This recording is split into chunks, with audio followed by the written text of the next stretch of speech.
नमस्कार, स्वागत है आप सभी का। दूरदर्शन समाचार आप देख रहे हैं और ताजा तरीन खबरों को लेकर हाजिर हूं मैं कृतिका। अगले आधा घंटे में हम जानेंगे देश दुनिया से जुड़ी तमाम छोटी और बड़ी खबरें और बुलेटिन की शुरुआत करेंगे इस वक्त हेडलाइंस के साथ। फिर जहरीली हुई दिल्ली की हवा, AQI लेवल बेहद गंभीर श्रेणी में पहुंचा। आनंद विहार का AQI लेवल 400 के पार।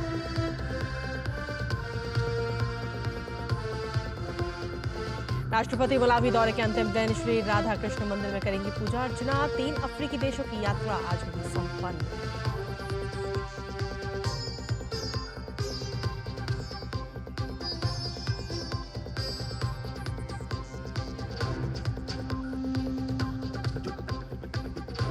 मेक्सिको में वित्त मंत्री ने भारत मेक्सिको व्यापार और निवेश शिखर सम्मेलन में की शिरकत। दोनों देशों के बीच सहयोग बढ़ाने पर दिया जोर।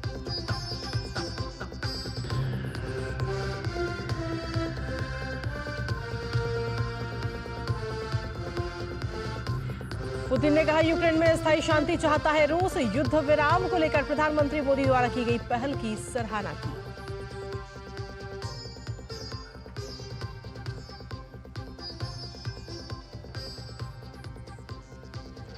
और खेल की खबरों में बेंगलुरु टेस्ट में टीम इंडिया को वापसी की उम्मीद। सरफराज और पंत के बीच शतकीय साझेदारी।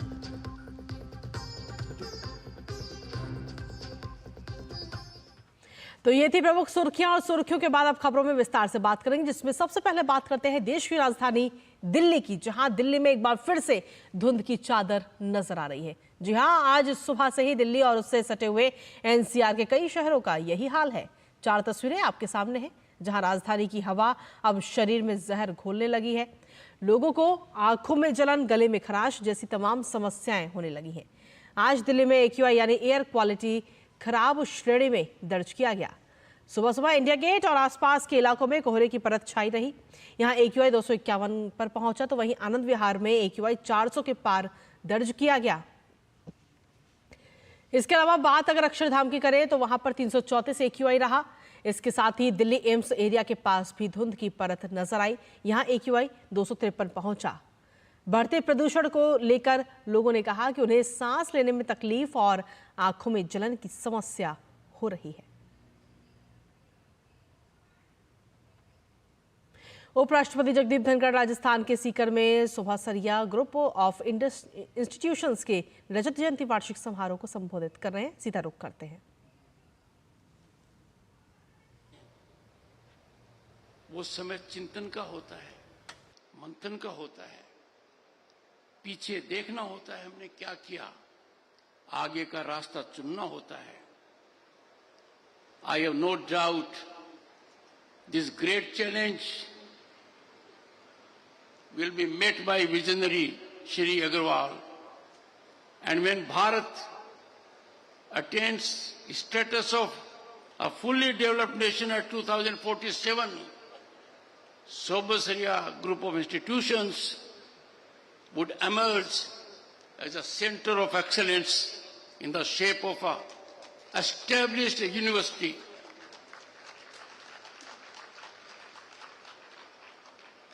और जो रचना आगे कर रहे हैं उसका मूल केंद्र, मुख्य केंद्र, मुख्य बिंदु ऐसा होना चाहिए कि छात्र छात्राएं सही तरीके से अपनी प्रतिभा दिखा पाए।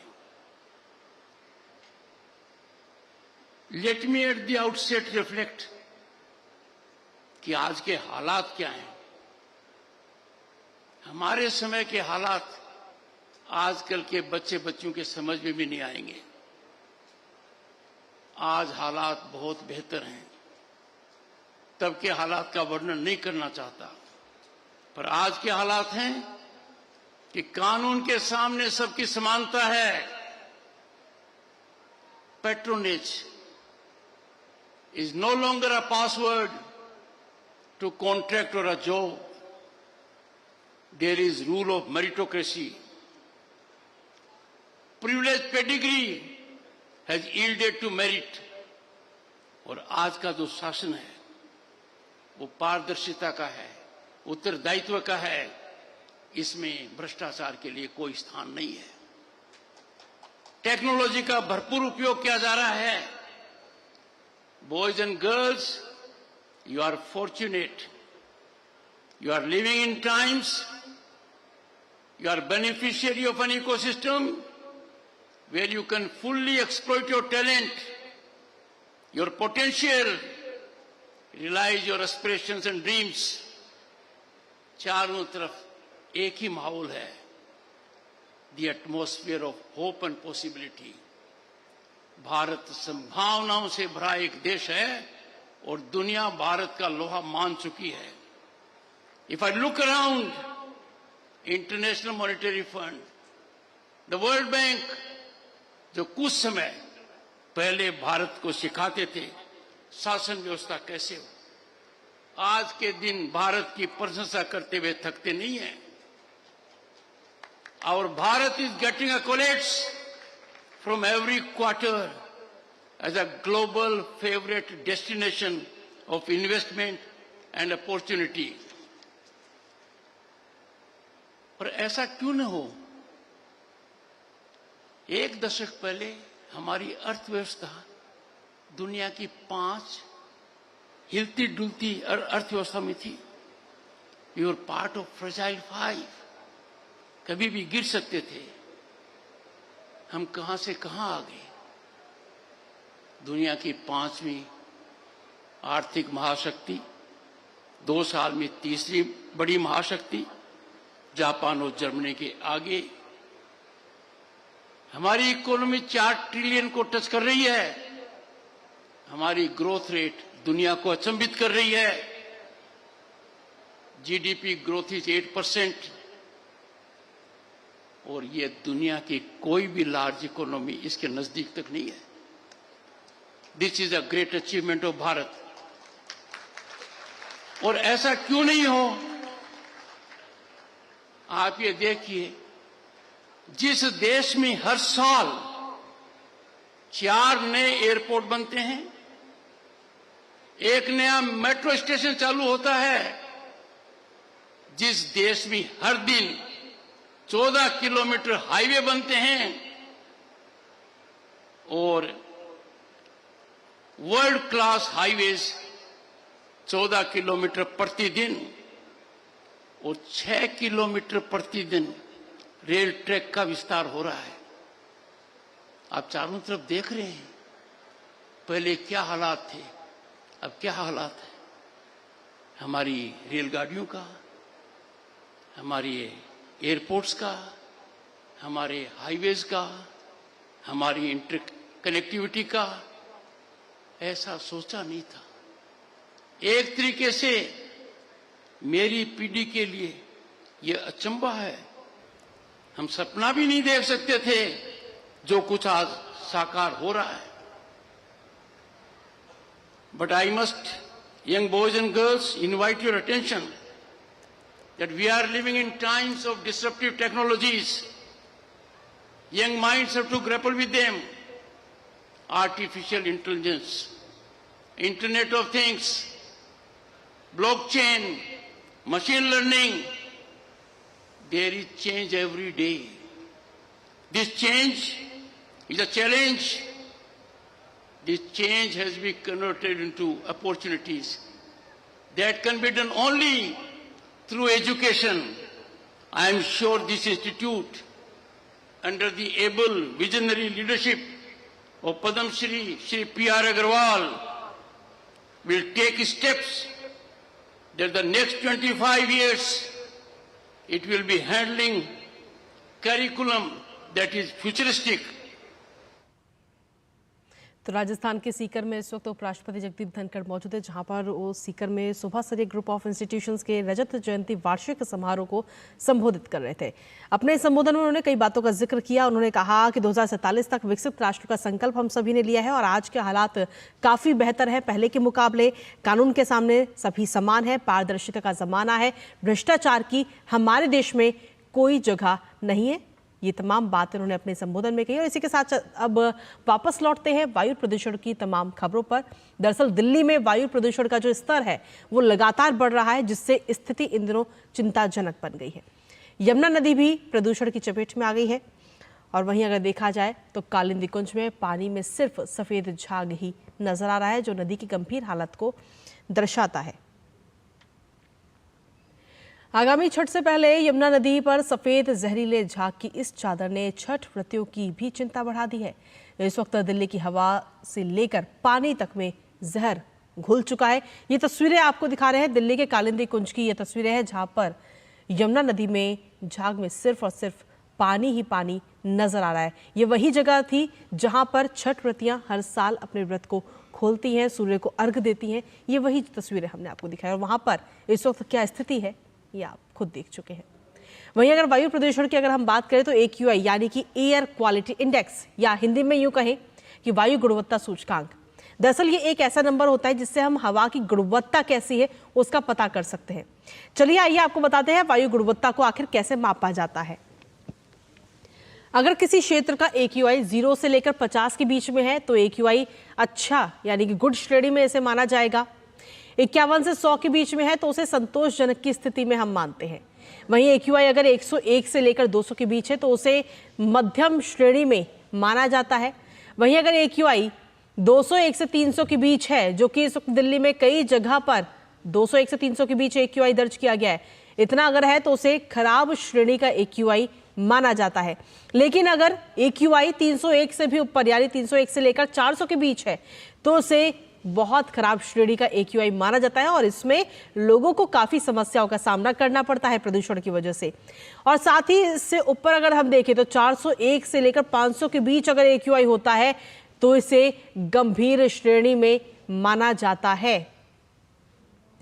और इस प्रदूषण को देखते हुए ही दिल्ली मेट्रो ने त्योहारी सीजन और दिल्ली में प्रदूषण को देखते हुए अतिरिक्त ट्रेन चलाने की घोषणा की है। साथ ही भीड़भाड़ और वायु प्रदूषण को कम करने के लिए लोगों को सार्वजनिक परिवहन चुनने की भी अपील की है। दिल्ली मेट्रो ने कहा कि ग्रेडेड रिस्पांस एक्शन प्लान यानी GRAP के हिस्से के रूप में जब भी स्टेज 2 लागू होगा, DMRC सभी लाइनों पर सोमवार से शुक्रवार तक प्रतिदिन 40 अतिरिक्त मेट्रो ट्रिप शुरू करेगा। वहीं अगर ग्रैप स्टेज 3 या उससे ज्यादा लागू होता है तो 60 अतिरिक्त ट्रिप प्रतिदिन चलाई जाएगी। दिल्ली मेट्रो ने निर्देश जारी करते हुए ये भी कहा है कि त्योहारी सीजन में अक्सर ट्रैफिक बढ़ जाता है, जिससे सड़कों पर भीड़ भाड़ बढ़ जाती है और यात्रा का समय भी बढ़ जाता है। सार्वजनिक परिवहन का विकल्प चुनकर लोग सड़कों पर वाहनों की संख्या कम करने, भीड़ भाड़ कम करने और सभी के लिए यात्रा को आसान बनाने में मदद कर सकते हैं। भारतीय जनता पार्टी के राष्ट्रीय प्रवक्ता शहजाद पूनावाला दिल्ली सरकार को लेकर सीधा निशाना उन्होंने साधा। उन्होंने कहा कि दिल्ली सरकार ने यमुना नदी की सफाई का सारा पैसा विज्ञापनों पर खर्च कर दिया है। यमुना जी का पानी है ये यमुना जी का पानी ये पॉइजन बन चुका है। 2025 तक मैं साफ कर दूंगा यमुना जी को, ये दावा अरविंद केजरीवाल ने किया था, आम आदमी पार्टी ने किया था। पहले 2020 का बोला था, अब 2025 का। और अब छठ पूजा से पहले अगर ये स्थिति है यमुना जी की, सोचिए अगर हमारे देश की और हमारे दिल्ली की महिलाएं यहाँ पर छठ पूजा पे आएंगी तो उनको कितनी बीमारियों का सामना करना पड़ेगा। ये यमुना नदी इसलिए पोल्यूटेड हुई है क्योंकि जो 6,500-7 हजार करोड़ रुपए दिए गए थे यमुना की सफाई के लिए, अरविंद केजरीवाल और आम आदमी पार्टी ने उसको विज्ञापन पर लगा दिया, अपने ऊपर खर्च कर दिए सारे पैसे। आज मेरा केवल एक ही दावा है, एक ही चुनौती है कि अरविंद केजरीवाल, अभी यहाँ पे सारी देश की मीडिया खड़ी है, आ जाए अरविंद केजरीवाल, आतिशी जी, सारे उनके नेतागण, गोपाल राय जी, और बताए कि 2025 में ये डुबकी लगाने लायक है या नहीं है।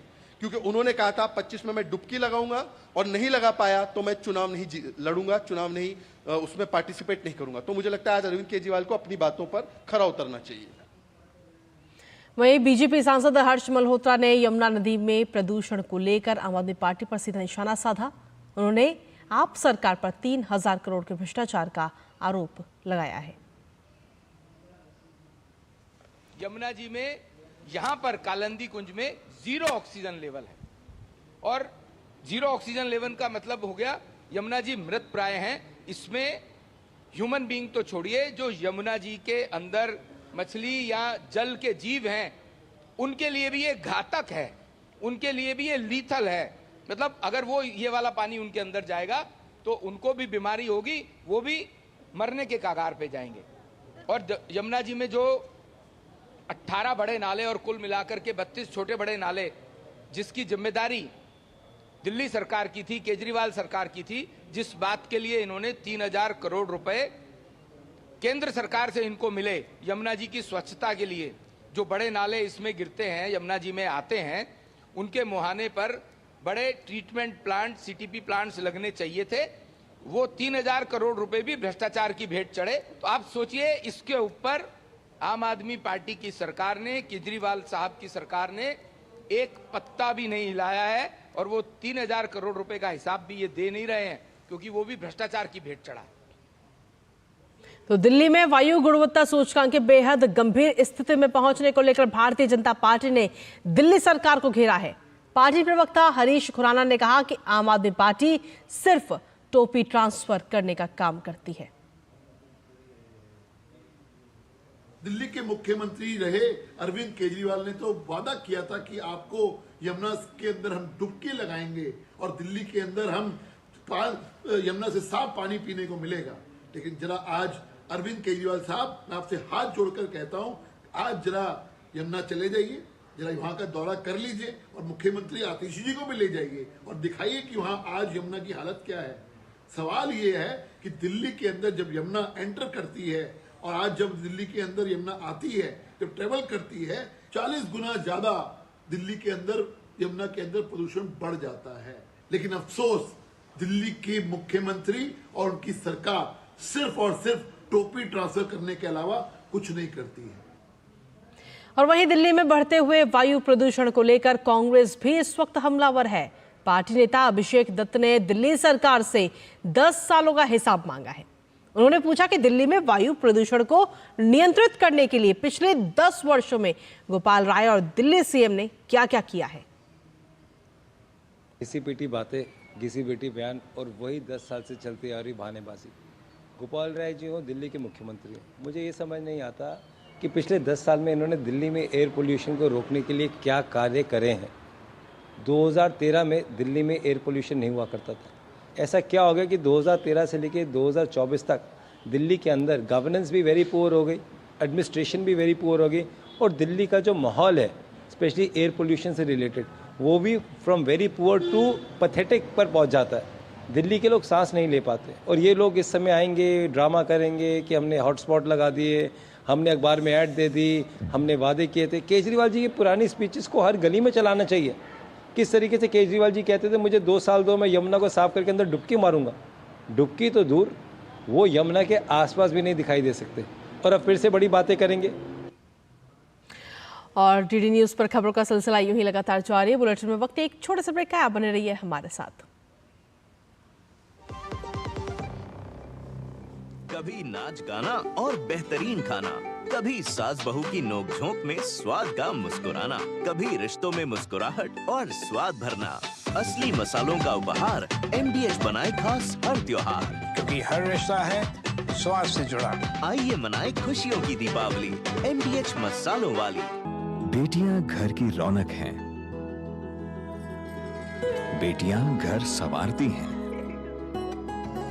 बेटियां पीढ़ियां सजाती हैं, बेटियां घर की बुनियाद कहलाती हैं। बेटियों को सलाम करता है मोंगिया स्टील, स्टील का बादशाह। सर, आप बहुत लकी हैं कि आपके बेटे ने हेल्थ इंश्योरेंस और बाकी सारी फॉर्मेलिटीज टाइम से पूरी कर दी है। मेरा बेटा? तो फिर आप? पॉलिसी बाजार। क्लेम के टाइम पे हमेशा आपकी हेल्प को तैयार। पॉलिसी बाजार, 1 करोड़ का हेल्थ इंश्योरेंस सिर्फ 390 रुपए महीने से शुरू। ये तुम्हारा खेत नहीं, खेल का मैदान है। अकेले क्या कर लोगे?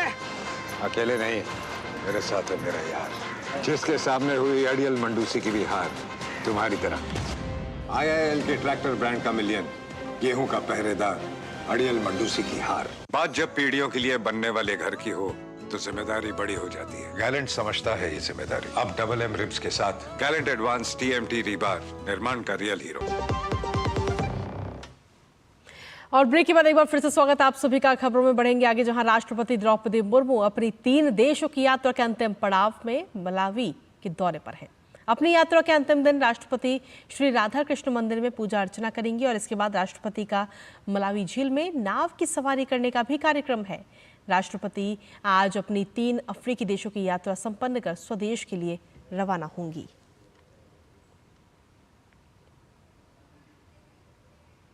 केंद्रीय वित्त और कॉरपोरेट मंत्री निर्मला सीतारमण मैक्सिको की यात्रा पर हैं। वित्त मंत्री ने आज मैक्सिको सिटी में व्यापार और निवेश सहयोग बढ़ाने पर भारत मैक्सिको व्यापार और निवेश शिखर सम्मेलन में शिरकत की। शिखर सम्मेलन का आयोजन भारतीय व्यापार एवं वाणिज्य परिषद द्वारा आयोजित किया गया। इस सम्मेलन में IT, फार्मास्यूटिकल्स, स्वास्थ्य और ऑटोमोटिव क्षेत्रों सहित विभिन्न क्षेत्रों के लगभग 250 निवेशकों और व्यावसायिक कर्मियों के प्रतिनिधियों ने भाग लिया। वित्त मंत्री ने अपने संबोधन में कहा कि भारत में विकास और निवेश की असीम संभावनाएं हैं और खास तौर पर फार्मा सेक्टर, मैन्युफैक्चरिंग और ऑटोमोबाइल सेक्टर में भारत और मैक्सिको अपने सहयोग को बढ़ा सकते हैं। वित्त मंत्री ने भारत में राजनीतिक स्थिरता, स्किल्ड वर्कफोर्स, बुनियादी ढांचे में हो रहे विकास और सेमीकंडक्टर जैसे क्षेत्र में हो रही प्रगति का भी जिक्र किया। वित्त मंत्री ने कहा कि भारत और मैक्सिको 5G और आर्टिफिशियल इंटेलिजेंस जैसे सेक्टर में भी सहयोग कर सकते हैं। वित्त मंत्री ने बताया कि भारत डिजिटल इकोनॉमी में आज पूरी दुनिया की अगुवाई कर रहा है और दुनिया के साथ सहयोग करने के लिए भी तैयार है। वित्त मंत्री ने मैक्सिको को भारत के गिफ्ट सिटी में अपने कारोबार शुरू करने का भी न्योता दिया। इस मौके पर भारत और मैक्सिको के उद्योग संगठन के बीच समझौता भी हुआ। भारतीय जनता पार्टी के राष्ट्रीय सदस्यता अभियान 2024 के अंतर्गत मुख्यमंत्री योगी आदित्यनाथ भारतीय जनता पार्टी के सक्रिय सदस्य बने। आपको बता दें कि भारतीय जनता पार्टी का पूरे देश में सदस्यता अभियान चला रही है। भारतीय जनता पार्टी के दूसरे चरण का सदस्यता अभियान पूरा हो चुका है। मथुरा में राष्ट्रीय स्वयंसेवक संघ की 10 दिवसीय अखिल भारतीय कार्यकारिणी की बैठक आज से शुरू होने जा रही है। इस बैठक में हिस्सा लेने के लिए सरसंघचालक मोहन भागवत आज शाम मथुरा पहुंचेंगे। कार्यक्रम को लेकर जिला प्रशासन द्वारा सुरक्षा के व्यापक इंतजाम किए गए हैं। इस बैठक के जरिए 25 और 26 अक्टूबर को संगठन के विस्तार समेत कई अन्य बिंदुओं पर अहम फैसले भी लिए जाने की उम्मीद है। इस बैठक का आयोजन भाजपा के प्रेरणा स्रोत पंडित दीनदयाल उपाध्याय की जन्मस्थली नगला चंद्रभान के पास परखम में किया गया है, जिसमें संघ से जुड़े 46 प्रांतों के 400 पदाधिकारी और कार्यकर्ता हिस्सा लेंगे। इसमें प्रांतों के प्रचारक, सह संचालक, संघ संचालक, कार्यवाहक और सह कार्यवाहक भी शामिल हैं। तो वहीं बैठक को लेकर कार्यकर्ता समेत तमाम पदाधिकारी काफी उत्साहित भी नजर आ रहे हैं। 20 अक्टूबर को पंडित दीनदयाल उपाध्याय विज्ञान अनुसंधान एवं प्रशिक्षण केंद्र में स्वयंसेवक संघ का पूर्ण गणवेश योग कार्यक्रम किया जाएगा। बुलेटिन में आगे बढ़ते हुए बात अब महाराष्ट्र की, जहां विधानसभा चुनाव के सीटों के बंटवारे को लेकर महायुति और महाविकास अघाड़ी के बीच चर्चाओं का दौर जारी है। महाराष्ट्र में विधानसभा चुनाव की घोषणा हो चुकी है और सीटों के बंटवारे को लेकर महायुति में मंथन जारी है। इसके लिए राज्य के मुख्यमंत्री एकनाथ शिंदे और दोनों उप मुख्यमंत्री देवेंद्र फडणवीस और अजीत पवार कल रात केंद्रीय गृह मंत्री अमित शाह से मुलाकात करने के लिए दिल्ली पहुंचे। वहीं दूसरी ओर महाविकास अघाड़ी में भी सीटों के बंटवारे के लिए चर्चाओं का दौर जारी है। भले ही महाविकास अघाड़ी के नेता ये कह रहे हैं कि सीटों का बंटवारा अंतिम चरण में है, लेकिन महाविकास अघाड़ी के नेताओं में भी सीट बंटवारे को लेकर खींचतान नजर आ रही है। इसी बीच शिवसेना उद्धव बालासाहेब ठाकरे ने पार्टी के नेता संजय राउत के खिलाफ आक्रामक रुख अपनाते हुए कहा कि महाराष्ट्र कांग्रेस सीट बंटवारे में सक्षम नहीं है, इसलिए संभावना है कि माविया सीट आवंटन में थोड़ा वक्त लगेगा। बिहार में IAS संजीव हंस और पूर्व विधायक गुलाब यादव को ईडी ने गिरफ्तार कर लिया है। मनी लॉन्ड्रिंग मामले में ईडी की टीम ने शुक्रवार को संजीव हंस को पटना स्थित उनके सरकारी आवास और पूर्व विधायक गुलाब यादव को दिल्ली में उनके एक रिजॉर्ट से गिरफ्तार किया गया। ईडी की टीम मनी लॉन्ड्रिंग को लेकर संजीव हंस के अलग अलग ठिकानों पर बुधवार को छापेमारी की। संजीव हंस के दिल्ली के ठिकानों पर भी ईडी की टीम ने तलाशी की थी। उत्तर प्रदेश के कौशाम्बी जिले में करोड़ों के भ्रष्टाचार का खुलासा हुआ है। दरअसल यहां पर हाईवे पर एंट्री के नाम पर हर ओवरलोड वाहन से 5-5 हजार की अवैध वसूली की जाती थी और इस मामले में एंटी करप्शन टीम ने 7 अवैध वसूली करने वाले आरोपियों को जेल भी भेज दिया है, जो पुलिस, माइनिंग और परिवहन विभाग के एजेंट बनकर हाईवे पर खड़े रहते थे। इस अवैध उगाही से राजस्व को हर माह करोड़ों रुपए का नुकसान हो रहा था। दरअसल यहां पर हर रोज 15 से 20 लाख से ज्यादा की अवैध वसूली की जा रही थी। मामले में पुलिस अधीक्षक ने SIT गठित कर पूरे मामले में जांच के बाद वसूली गैंग पर कार्रवाई की भी बात कही है। खिलाफ कार्रवाई हुई है और लगातार चलती रहती है।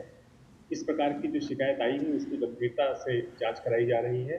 पार्षदों के विरुद्ध पहले भी गैंगस्टर एक्ट के अंतर्गत कार्रवाई मैंने कराया है और उन्हें चिन्हित करेंगे। अगर कोई नया गैंग सक्रिय हुआ है तो उसके खिलाफ कड़ी कार्रवाई करेंगे। जो दूसरे विभागों का नाम आ रहा है उनके लिए भी एक नई SIT बनाई जा रही है ताकि इस पूरे प्रकरण की गहराई से हम लोग जांच कर कड़ी कार्रवाई कर सकें।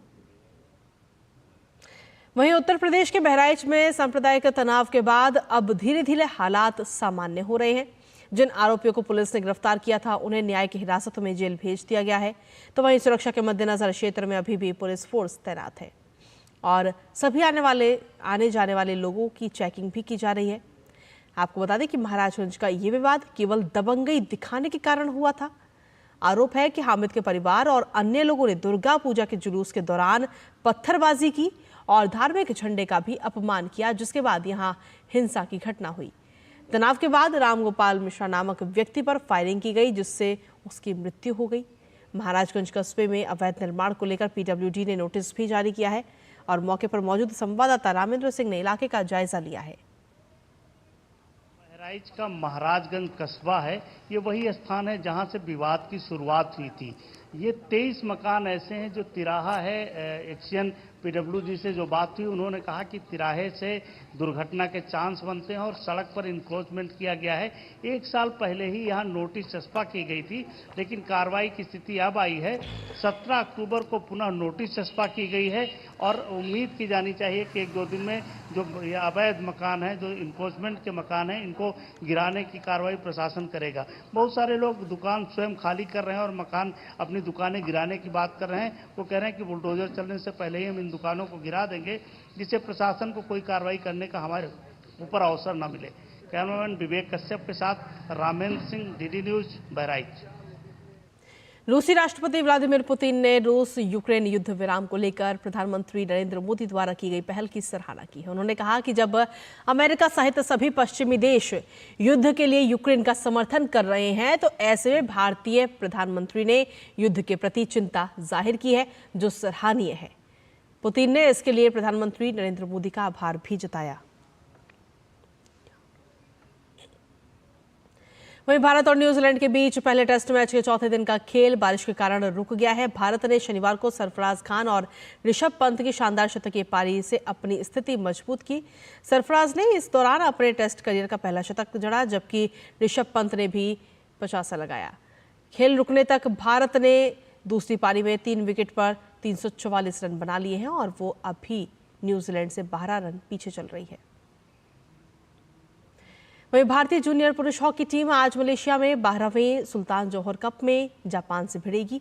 जापान के बाद भारतीय टीम 20 अक्टूबर को ग्रेट ब्रिटेन, 22 अक्टूबर को मेजबान मलेशिया और फिर 23 अक्टूबर को ऑस्ट्रेलिया के साथ खेलेगी। और इसी के साथ फिलहाल मेरे साथ इस बुलेटिन में इतना ही। ब्रेक के उस पर देखिए हमारा खास कार्यक्रम एक्सप्रेस 100। नमस्कार।